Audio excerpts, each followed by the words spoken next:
Well, thank you. We're getting ready to play a outstanding Florida team. What a great skill set that they have. They get the ball to so many different people, and of course, Kyle Trask is playing lights out, and defensively they're so big, and Brent Cox and Slayton and Moon, and just of course they got Miller. You got a really, really, really good football team. Our team's looking forward to going down there.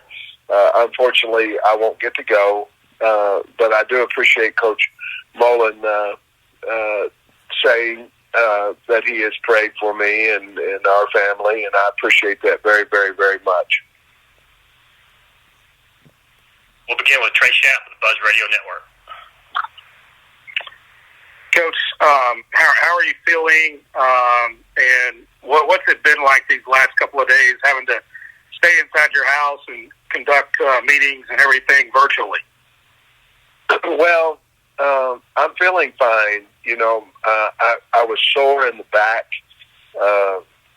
starting a little bit Saturday night, after the game, but I just felt like, that was from standing up. I'm not the picture of health, so I thought maybe it'd be my back was just hurting from the game, and then Saturday a little worse, and then of course Monday morning I was told that I had tested positive. The great thing is that nobody else in our building has over the last two tests. We've got confirmed tests from yesterday as well, but virtually, we've done it so much. I'm in every team meeting. I'm able to speak to the team. Basically, the difference is, and we have our staff meetings and all those things. Basically, the difference is, that personal interaction with the kids. And then I'm not at practice, and, certainly watch it at night and review it with the coaching staff. But I'm just not at practice is basically the difference. And I'm fortunate. I got a little house out back of mine, and that's where me and my dog are hanging out for certainly the next few days, 10, 11 days total. And how is your wife taking it? I know when you were doing the Zoom Monday with the media, she came in. How is she taking it? Oh, she's great. I had her, obviously I wanted her to get tested, and she tested, and she tested negative, and so she's doing just fine, and she's staying in the main house, and I'm staying out back. Next is Tom Murphy of the Arkansas Democrat-Gazette. Hey, Sam. I sure hope you continue to improve. You've had about 24 hours now to digest this. Can you imagine what Friday night, Saturday is going to look like for you not being on the sideline? Will you be allowed in the main house to watch the game Saturday? No, I can't go in the main house. I'll be out here watching it by myself. I might get Lucy, my bulldog, come out here with me. But, I'd be lying to you if I'm not a little somewhat depressed. That's why you get into coaching, to go see your kids play, see their face, see them play. I was looking forward to visiting with Coach Mullen. I've never talked to him. I enjoy those times before the game, and obviously I wanted to see in person the Florida team that we're playing. I think they're really outstanding, and we're all competitors, and I wanted to go be a part of the competition. I certainly am during the week, but Friday and Saturday with the team is priceless, and I don't want to make more out of it than what it is. Certainly Coach Odom will be there and do a great job, but I won't, and I'm certainly going to miss that.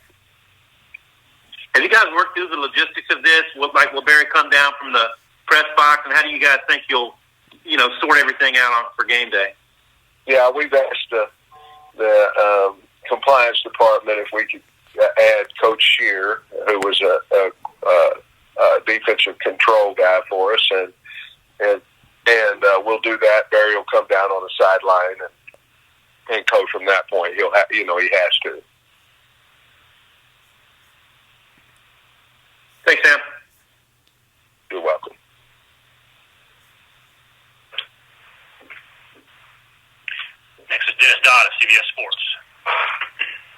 I was going to ask how you're doing, but we just heard we're all pulling for you.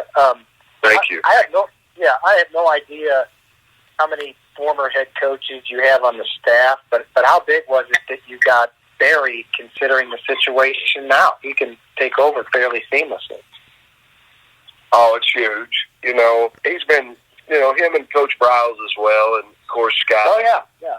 But Barry, it's one of the reasons why we hired him, but the main reason just because he's Barry Odom. But it's going to be such an easy transition for us because, Barry's been there. Obviously, they play Florida, so him and Coach Mullen have a relationship, and, they played him 4 years in a row there that Barry was the head coach. So, I'm not going to make a big deal out of me not being there. I'm just going to be disappointed that I'm not. But Barry will handle it along with the staff, and the kids will play well, I'm sure.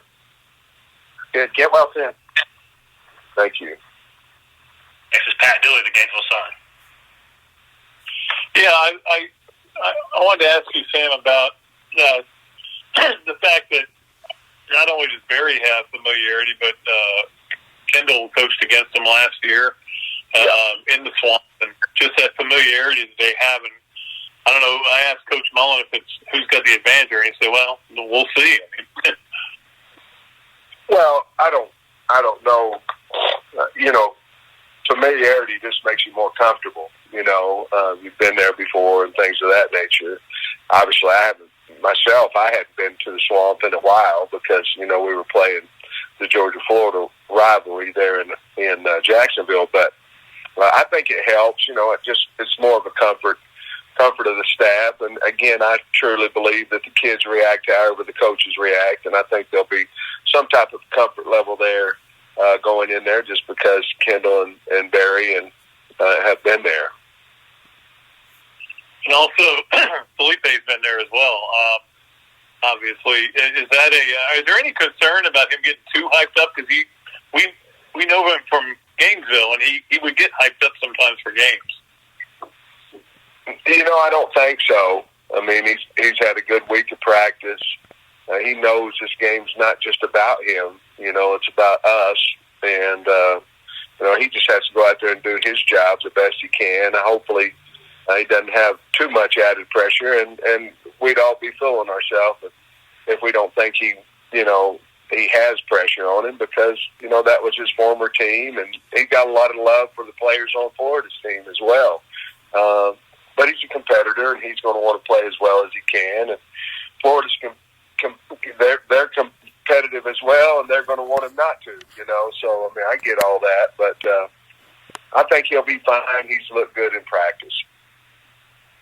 Get well, Coach. Thank you. Thank you. This is Bob Holt, the Arkansas Democrat-Gazette. Hey, Sam. Glad to hear you're doing okay with all this. Thank you. Hey, you coached forever. Have you ever, to your recollection, have you ever missed a game for any reason you were ill or family emergency or anything? Or will this be the first time you can remember missing a game? No, this is the first time I've ever missed a game, and I've had some unfortunate situations, in the families, of different things, and missed a practice maybe here and there. But over my years, I bet I haven't missed more than 2, maybe 3 practices my whole career, and it wasn't because of sickness, death in families, and things of that nature, and so it's different. It's weird, Once I send them off to practice in my meeting, then I just wait, and I wait until they post the practice on my laptop, and it's just different. I don't want the kids to think any different of it, If they do, Florida beat the heck out of us, So we have to be locked in everything but me. I can promise you that, and I think we've done a good job at that. I think I read this somewhere. Maybe it was when Purdue, when Jeff Brom had to miss their game. But I think the head coach or anybody can only have contact with the team or, other assistants, whatever, up to 90 minutes before kickoff. Is that your understanding? And can you do like a Zoom or like a taped pregame speech they can show the guys? Has there been any thoughts about that?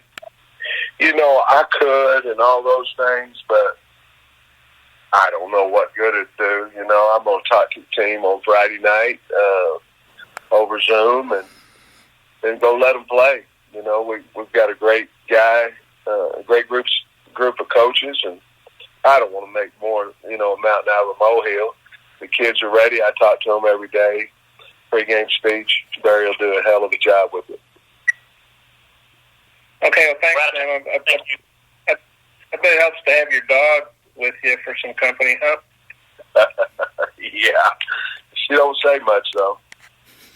That's always a bad thing, isn't it? Have a good day. Okay, thanks, Sam. Thank you, Coach. Thank you. Have a good day. Yeah, we're coming up. I like our guys. Had a great focus this week. Coming off last week was a big victory for our guys, and but we talk about it, how we respond to that. Of respond to a big win and come out and got to play great again. So we're excited to be back in the swamp for only the third time this year. First up, we have Edgar Thompson of the Orlando Sentinel. Yeah, good morning, Dan. When you see what's going on around the SEC, 4 canceled games now, you guys are doing well again, 2 weeks in a row now, no positives. But is it a reminder and something you drive home to the team that, hey guys, we got to keep the foot on the gas here because this can pop up again anytime? Well, always, we've already had to cancel a game, so we've been through what a lot of people are going through right now, and hopefully we don't have to do it again at this point, and so we got to take care of our business, and keep trying to do everything the right way. Is it stunning when you see that there's like 3 games this week at this point? And no, it's 2020. It kind of is what it is. There's not a lot stunning to me anymore this year. Fair enough. Thanks, Dan. Yeah. Next is Tom Murphy, the Arkansas Democrat-Gazette. Hey, Dan, you coaches probably don't look at the stats maybe as much as we do in the media, but when you dig into Arkansas stats, they don't blow you away. And so I'm wondering what you see on film from them that maybe supersedes their statistical output. Well, the mental toughness and a winning attitude that they're playing with. I think that there comes a lot to that, of that believing that you can win and expecting to win, and they've won in different situations, and they've put themselves, they could even have a better record than they currently have. They've won different ways, and even just look last week's game, they fall down behind, they fight, they battle, they claw back, and they find a way to win. And there's a lot to be said for that, and that doesn't show up. Your kind of mental toughness and ability to win doesn't show up on a stat line. And now that it's official that Barry Odom will be coaching the team on Saturday, just your thoughts about going up against him, having matched up in the East a couple of years now. Yeah, I have a lot of respect for Barry. I think he did it. I think he's a great coach. Did a good job as head coach as well. So I also think for him, though, when you've been a head coach, he's got a certain experience.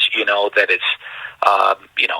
They know with the program. I think that you can start to see the identity that Sam's trying to form within that team, and the attitude of the team, and what the identity of the program wants to be, and their toughness, and how they're playing hard.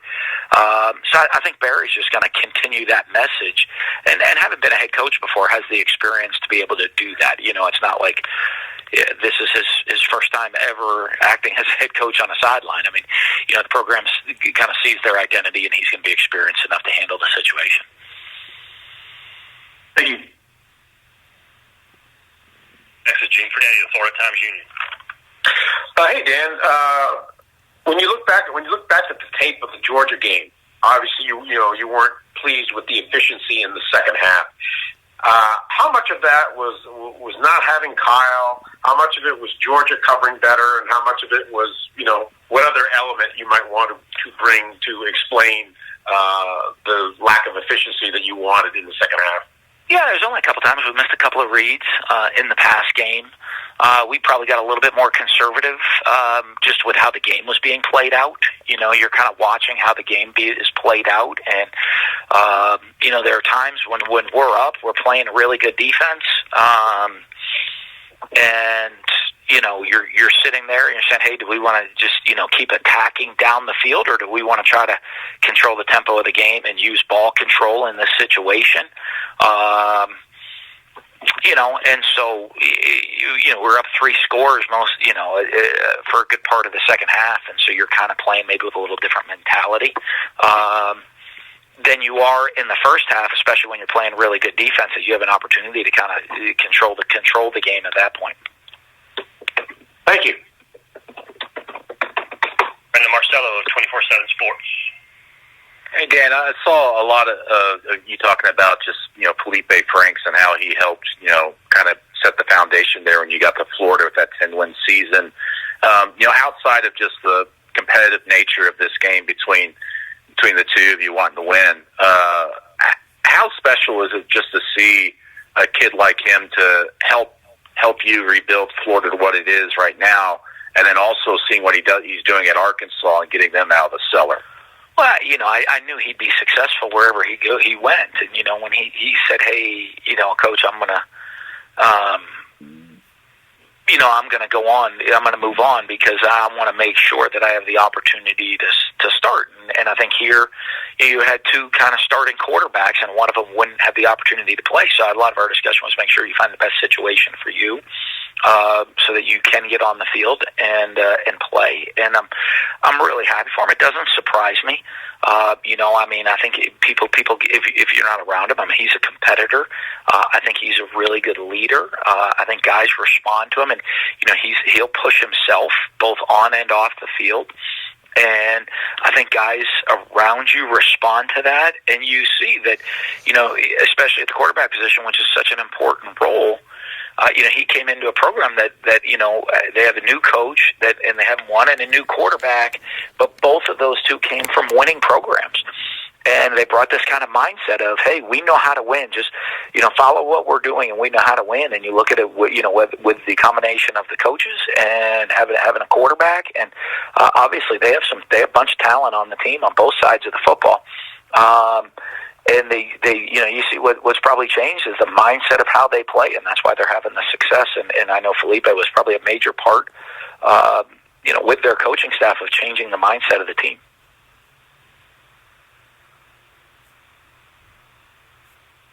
Next we'll go to Pat Dooley, the Gainesville Sun. Hey, Dan, how you doing? I'm great. How are you? I'm good. Hey, obviously you're going up against a couple of coordinators that you're familiar with, not only Barry, but Kendall Browse, who you coached against last year at Florida State. Is that an advantage, disadvantage, or they kind of know you know them, or sure? Or I think it's both. You can look at it both. Is, hey, we're familiar with them, so that's an advantage to us. They're familiar with us, so that's an advantage to them. So, I think I don't know that that plays a huge part of it, if that makes sense. You know what I mean?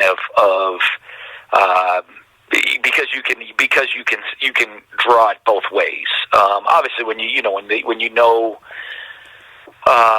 the people you're playing against, that when there's a little familiarity, you can say, hey, there's an advantage to some familiarity with people, but that also goes both ways. So I think I think it's I don't know if that advantage tips one side or the other, but there is an advantage with familiarity. And do you have to, speaking of familiarity, do you have to change anything up in terms of signals and stuff because Feleipe knows all that? Yeah, I'm sure he's probably shared some information, with them on what we're doing offensively, and trying whatever way possible to gain an advantage in the game. So we're going to have to really, we've discussed that. Excuse me, sorry about that.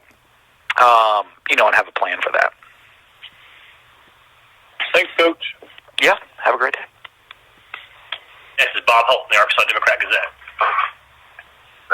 Hey, Dan, how you doing? The other day, I guess it was Monday, Sam Pittman said obviously, Kyle Pitts is a special talent. I think he called him awesome. But he said your other tight ends are pretty good too, and he doesn't think there's a major drop off. What do you think of your tight ends that Fitz can't play? And I guess what's the latest on his situation? Yeah, well, I think one of the things you saw in the middle of the game last week that he came out at the end still there in the second quarter of the game, and those guys jumped right in, and I thought did a great job. You get to the point you're not going to compare them to Kyle. I think Kyle's a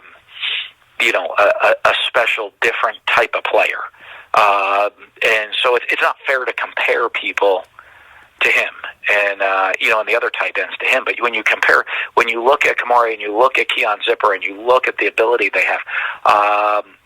Obviously, we have a lot of confidence in them. The team has a lot of confidence in them, and you look at them, and I think they're both very, very, very good players for us. And I think you're able to see that with what they were doing, the production they were able to come into the game and have there starting in the second quarter. And with them in the game, it doesn't change what we're going to do. They, like you said, they can do everything that Kyle can do. Kyle just maybe does it at a level that is.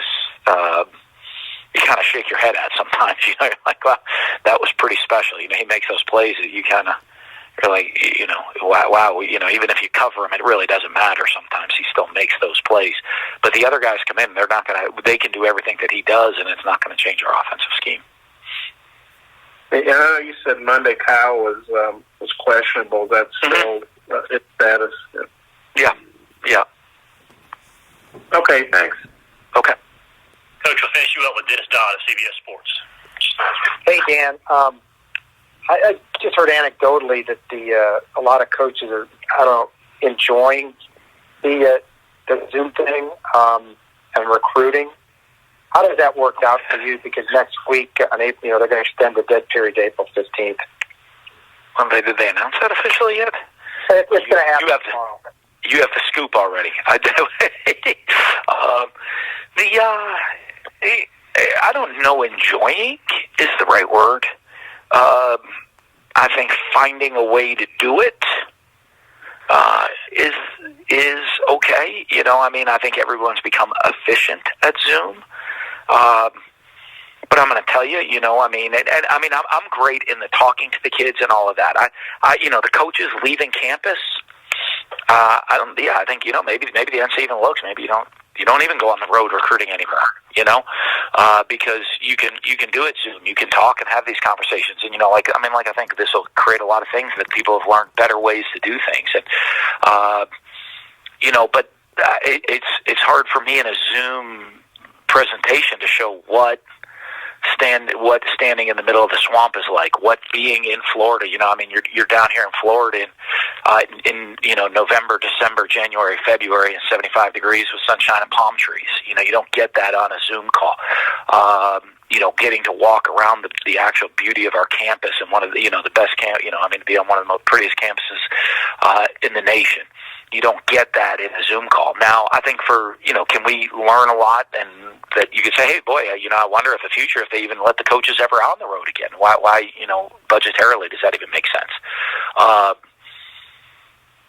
That's an interesting point. But if they do expand it, I do think it's tough to not have the kids come see you here and see the campus environment that they're going to be in. I think we've become efficient and created great presentations to do the best we can. But I don't want to say that makes up for the kids coming to see the campus in person. Thank you, Coach. Thanks, everybody. Have a great day. Go Gators.